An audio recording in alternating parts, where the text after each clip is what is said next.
أن النبي صلى الله عليه وعلى آله وسلم قال: إذا دخل رمضان فتحت أبواب الجنة وغلقت أبواب النيران وصفدت الشياطين.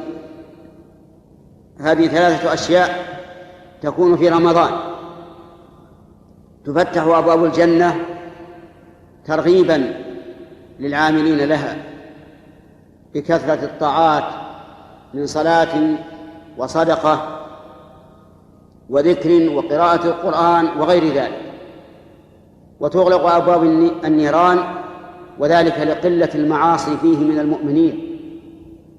وصفدت الشياطين يعني المردة من الشياطين، كما جاء ذلك في رواية أخرى. المردة يعني الذين هم أشد الشياطين عداوة وعدوانا على بني آدم. والتصفيد معناه الغل، يعني تغل أيديهم حتى لا يخلصوا إلى ما كانوا يخلصون إليه في غيرهم.